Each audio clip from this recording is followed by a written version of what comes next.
The effect of a token economy system on TBI tobacco users. Yesenia, Ken, Kevin, and Daniel. Each year in the United States, at least 1.7 million individuals sustain a traumatic brain injury. In acute hospital settings, TBI survivors must relearn basic skills such as ambulation, eating, and communication.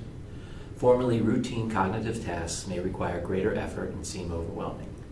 Specific coping skills for these changes in life are rarely addressed during the acute rehabilitation process. Families of TBI supporters report drastic personality changes, memory impairments, poor decision-making, and decreased motivation. These changes often lead to a loss of support system, social isolation, decreased activity patterns, and depression. While there are limited statistics on the prevalence of substance use amongst TBI survivors, each of the above factors suggests that this population is vulnerable to addictive substances, including tobacco use. Contingency management is a treatment intervention based on basic behavior principles that include rearranging the environment to readily detect substance use and providing tangible reinforcement upon evidence of abstinence or reduced use. Current literature suggests that contingency management has wide-ranging applications with diverse populations. It has been used to promote abstinence from a variety of addictive substances, including cocaine, marijuana, opiates, alcohol, and tobacco. A token economy is a specific type of contingency management based on the systematic reinforcement of a target behavior.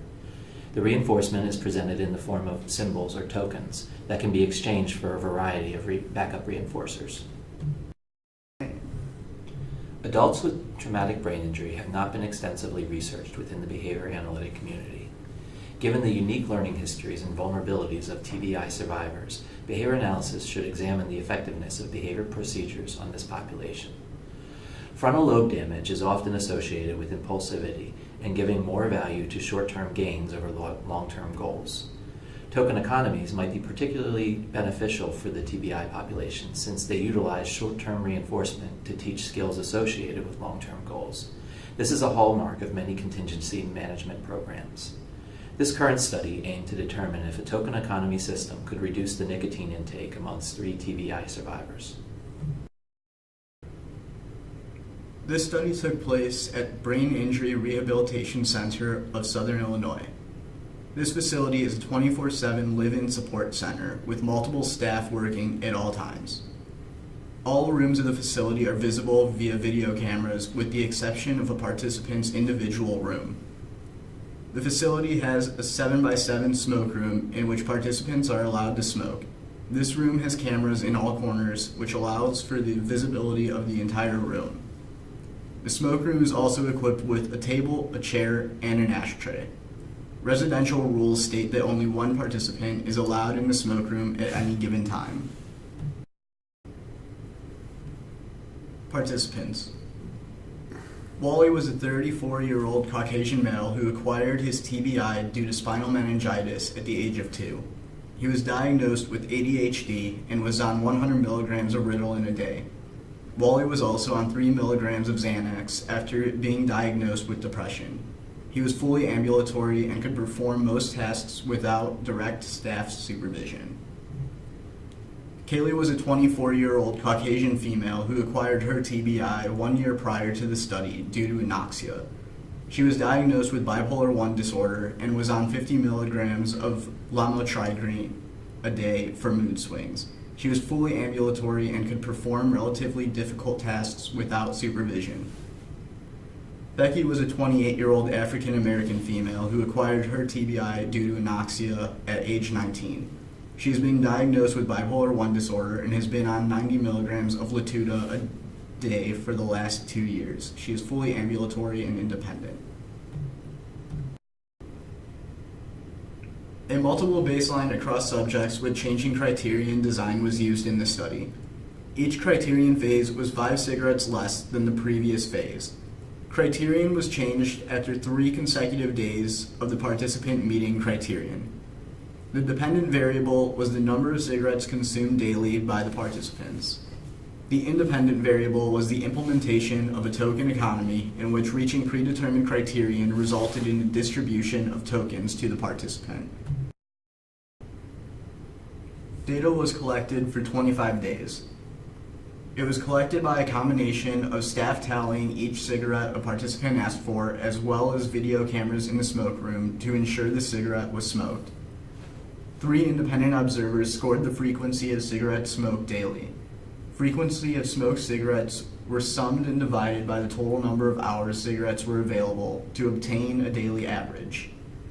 Inter-observer agreement was computed by dividing the number of agreements of occurrences by the total number of intervals and then multiplying by 100. Procedural reliability was calculated 90% of the time and was 100% across all sessions. Baseline. Participants followed residential procedures for obtaining smoking cigarettes. This included asking a staff member at the front desk for a cigarette. Staff would then put a tally under the participant's name on the whiteboard located behind the desk. The participant would then go to the smoke room in order to smoke their cigarette. Once finished, they would leave the remains in the ashtray. After the participant left the room, a staff member would go into the smoke room and empty the ashtray. Intervention. The intervention phase was the same as the baseline phase, with the exception that if the participants reached the criterion level for that day, they would be given tokens in the form of black poker chips at the end of the day, which was 10 p.m. These tokens were distributed into a clear acrylic glass box located on the front desk so the participants could see and count their tokens at will. Each participant had their own box with their name clearly labeled on it. At the end of the week, tokens were able to be cashed in by each participant for assorted prizes in the prize cabinet. These prizes included high-calorie snacks, soda, movies, and music albums. Snacks and soda cost less tokens than movies and music albums, which required participants to save tokens in order to purchase them. Results. For Wally, baseline took place for 5 sessions. Throughout baseline, Wally had a total mean of 30 for cigarette usage. 5 reductions of the cigarette usage criterion took place.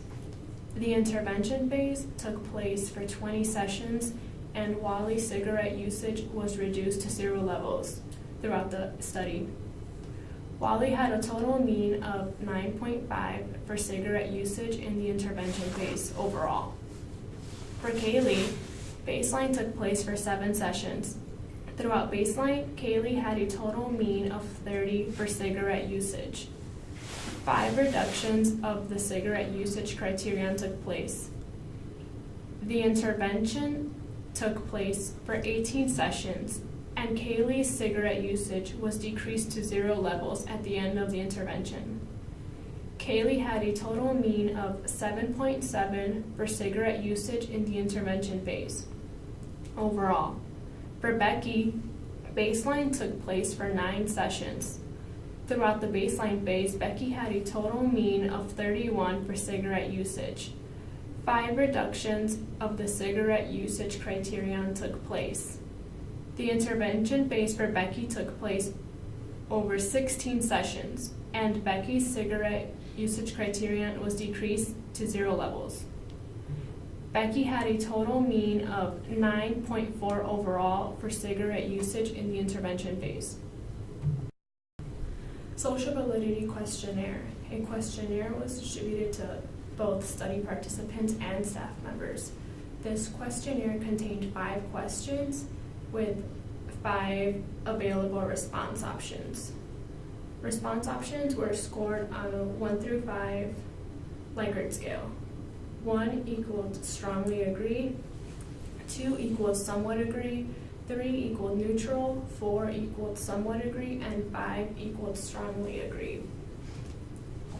Some of the questions that residential staff members were asked in the social validity questionnaire was whether they felt the participants benefited in personal health through the usage of the treatment program. Another question asked was whether they felt the treatment strategy was effective in reducing the amount of cigarettes smoked by the participants. A third question asked was whether the intervention of counting the amount of cigarettes the participants requested per day was easy to implement.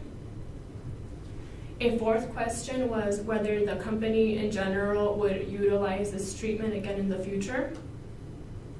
The fifth question was whether they felt that participants having free access to cigarettes was appropriate. Participants were also asked questions as well.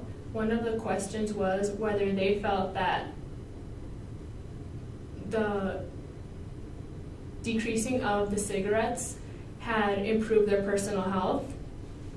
A second question asked was whether the treatment was effective towards reducing their cigarette usage. A third question asked was whether they enjoyed having free access to cigarettes. A fourth question asked was whether they would be willing to participate in a study like this again in the future. And the fifth question was whether they enjoyed receiving tokens in exchange for items. Staff members reported that there was a concern about participants having free access to cigarettes. And participants reported they would like to have seen more variability within the type of items available for exchange. Figure 1 represents the cigarette smoking rates across all participants for the study. As you'll notice, Wally takes 5 days to reach criterion 3 times consistently before moving on to the next criterion level.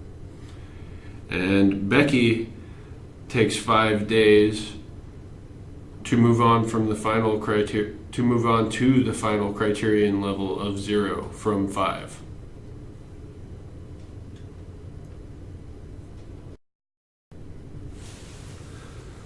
The results of the current study agree with and extend findings from past studies on contingency management in the form of a token economy used to promote abstinence from tobacco.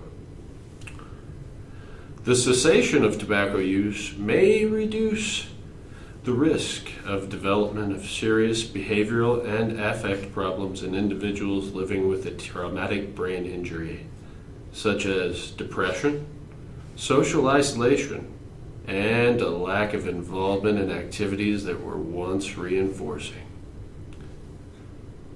A token economy implemented by differentially reinforcing low rates of tobacco smoking behavior within changing criterion design by the distribution of black poker chips was effective in the reduction of the target behavior. The amount of cigarettes that the criterion was reduced by could have been too large for participants in the initial intervention phase. This was evidenced in the participant named Wally, who took 48 hours to adjust to the initial criterion level of 20 cigarettes that was implemented immediately following the baseline phase. The study failed to conduct a preference assessment for their participants. It was instead decided by a researcher consensus that caretaker interviews would be used for the classification of primary and secondary reinforcing items to include at the token economy prize cabinet. This was shown to indicate reinforcers that were reliably effective in every case for 2 of the 3 participants and only included edible and sensory items readily available at the Brain Injury Rehabilitation Center's cafeteria and common room. The decrease in the criterion for total cigarettes smoked in a day to be reinforced by the token economy could be adjusted to smaller decreases in the amount of cigarettes able to be smoked to meet criterion by 2 or 3 in future studies as opposed to 5 in this study. Future studies may also include a preference assessment to evaluate and assess reinforcers that are to be used in the token economy store. A paired forced choice direct assessment would be much more effective in producing an accurate description of the rank order of reinforcers present in the participant's natural environment than the current study's use of the brief and vocally conveyed indirect assessment by caretaker interview. A wider variety of rewards should be available to be acquired through the redemption of tokens. The pool of reinforcers would also be more effective if future researchers include different types of reinforcing conditions, such as escape from tasks aversive to the client, or exposing the client to socially reinforcing conditions of some type.